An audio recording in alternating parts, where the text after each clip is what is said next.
Hello students, myself Deepak Singh Rajawat, my qualification MSc from Mathematics। तो आज हम पढ़ने वाला है प्रश्नावली एक वास्तविक संख्याएं। 10th क्लास की क्लास है ये। तो वास्तविक जो संख्याएं होती है, रियल नंबर्स जो होते हैं, आपको इसको देखने से पहले आपको वो लेक्चर देखना चाहिए कक्षा 9th संख्या पद्धति, जिसमें हमने प्राकृत संख्याएं, पूर्ण संख्याएं, पूर्णांक, इंटीजर आदि के बारे में व्याख्या कर रखी है। तो उसके बाद इन चीज़ों को समझने से बड़ा आसान हमें लगेगा।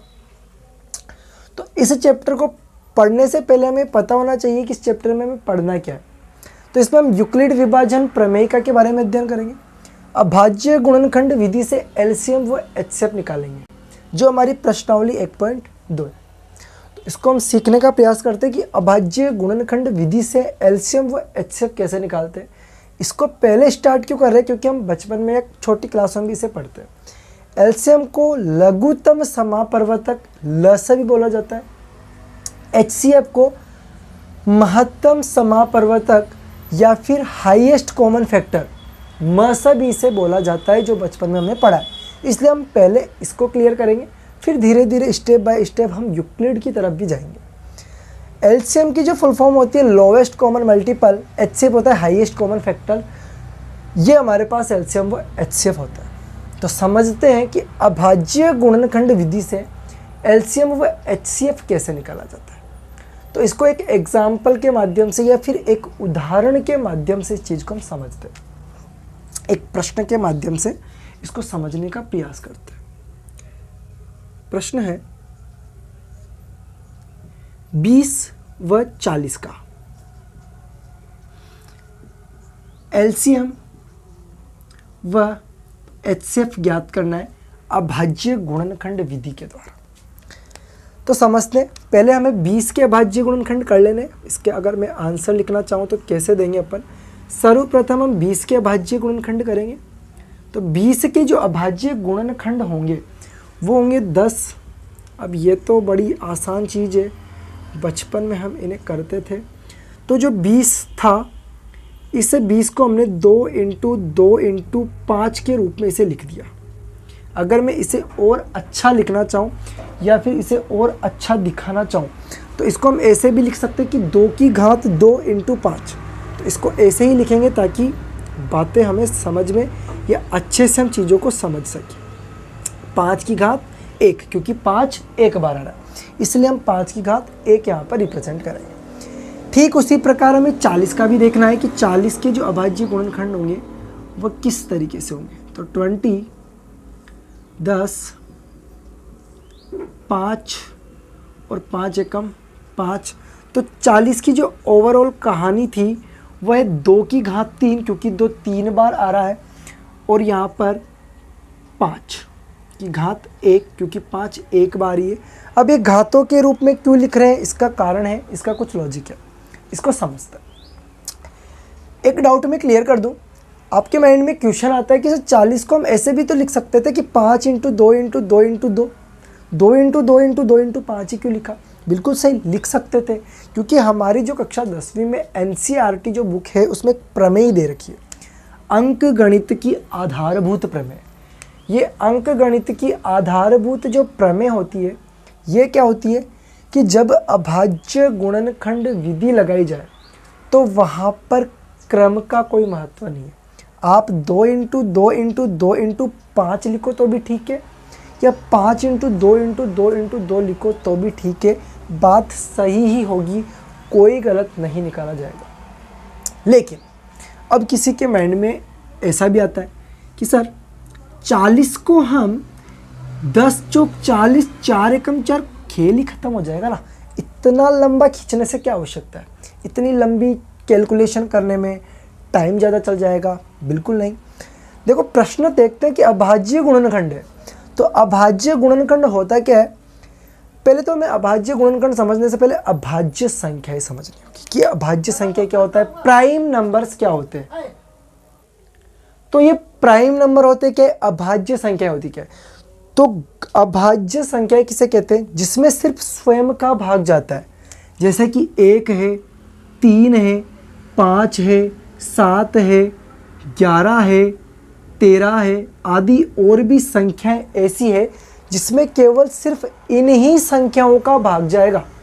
इसके अलावा कोई दूसरी ऐसी संख्या नहीं है एक के अलावा, क्योंकि एक में तो सबका भाग चला जाता है। एक के अलावा ऐसी कोई दूसरी संख्या नहीं है जो इन्हें डिवाइड कर सके, जिसका भाग इनमें जा सके। गणित में ऐसी संख्या है जिससे किसी दूसरी संख्याओं से कोई मतलब नहीं है, या फिर जो सिर्फ स्वयं से विभाजित होती है।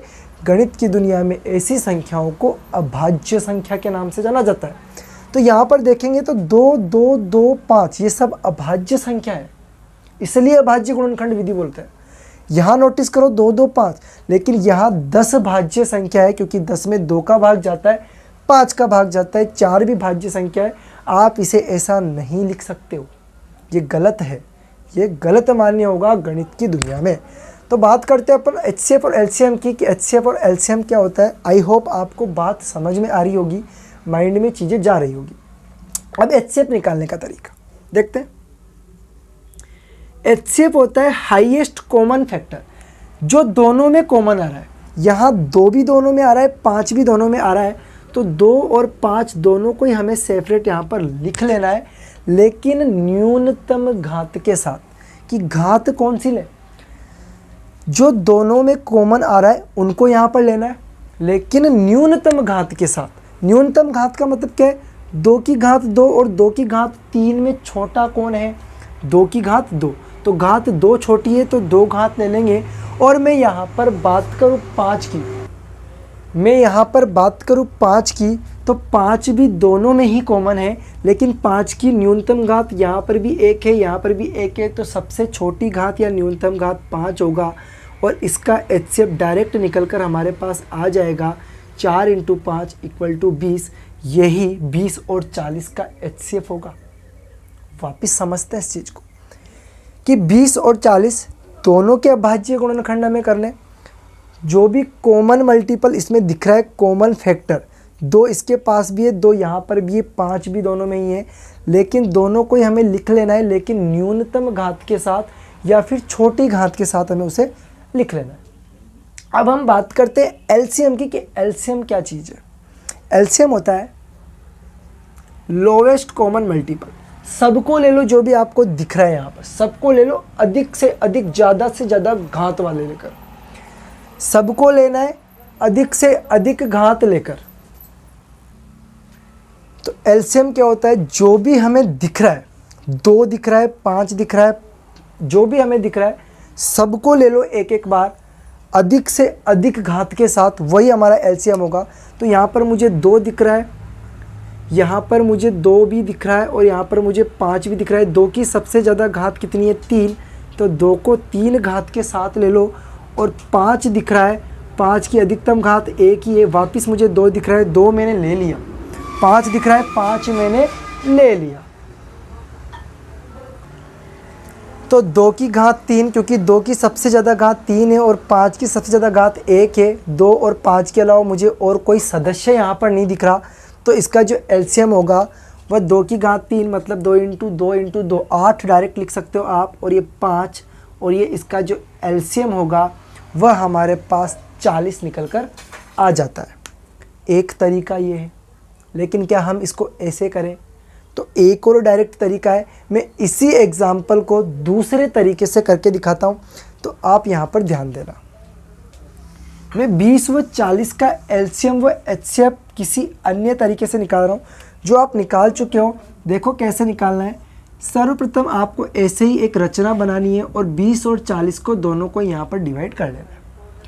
अब क्या करेंगे, सर्वप्रथम जिसका भाग देते अपन दे लो, 10 बार यहाँ पर जाएगा और 20 बार यहाँ पर जाएगा, लेकिन यहाँ पर आपको स्टार लगा लेना है।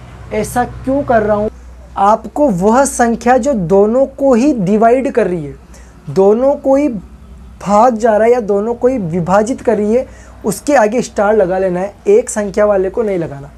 यहाँ पर वापस 2 का देख के देखोगे तो 2 में 10 में भी चल जाएगा और 20 में भी चल जाएगा, मतलब 2 भी दोनों को ही क्या कर रहा है, विभाजित कर रहा है। यहाँ पर अगर आप वापस 2 को करोगे तो ये 5 आ जाएगा, और यहाँ पर 5 आ जाएगा, लेकिन 2 सिर्फ 5 को विभाजित कर पा रहा है, 10 को नहीं कर पा रहा। इस मतलब 5 को ही विभाजित नहीं करता, ये 10 को ही विभाजित कर पा रहा है, 5 को विभाजित नहीं कर पा रहा, तो यहाँ पर हमें स्टार नहीं लगाना है। और लास्ट एंड फाइनल में हमारे पास बचता है 5, दोनों को विभाजित कर रहा है, तो ये इसके आगे हम स्टार लगा लेंगे। एलसीएम हो जाएगा, डायरेक्ट इनको गुणा कर लो, 2 इंटू 2 इंटू 2 इंटू 5, 2 दूनी 4, 4 दूनी 8, 8 2 पंजे 40 इसका एलसीएम। और एचसीएफ वो होता है जिसके हमने स्टार लगा रखा है, 2 2 और 5, 2 2 और 5, 20 इसका एचसीएफ हो जाएगा। चाहे इस मेथड से करो तो भी ठीक, चाहे इस मेथड से करो तो भी ठीक, कैलकुलेशन और आंसर दोनों ही सेम मिलेंगे। ये क्या कहानी है, ये नई कहानी तुम्हें लग रही होगी, ये कोई नई कहानी नहीं है, ये कॉन्सेप्ट वाली बात है। एचसीएफ क्या होता है, जो दोनों को विभाजित कर दे। यहाँ पर एचसीएफ क्या, जो दोनों को विभाजित कर रहा है, मतलब 2 और 5 ऐसी संख्याएं थी जो दोनों को विभाजित कर रही थी। तो हमने जो दोनों को विभाजित कर रहा था उसको स्पेशल मेहमान मान लिया, एक स्पेशल क्वालिटी का नंबर दे दिया और एलसीएम में सभी को ले लिया। यहाँ पर भी हम एलसीएम में सभी को लेते हैं, यहाँ पर भी एचसीएम हम सभी को लेते हैं। तो ये बात आई होप आपको समझ में आई होगी। आप चाहो तो इस तरीके से एलसीएम एचसीएफ निकाल सकते हो या इस तरीके से एलसीएम एचसीएफ निकाल सकते हो, बात सेम ही है। तो आई होप आज के लिए सिर्फ इतना ही, बाकी नेक्स्ट वीडियो में।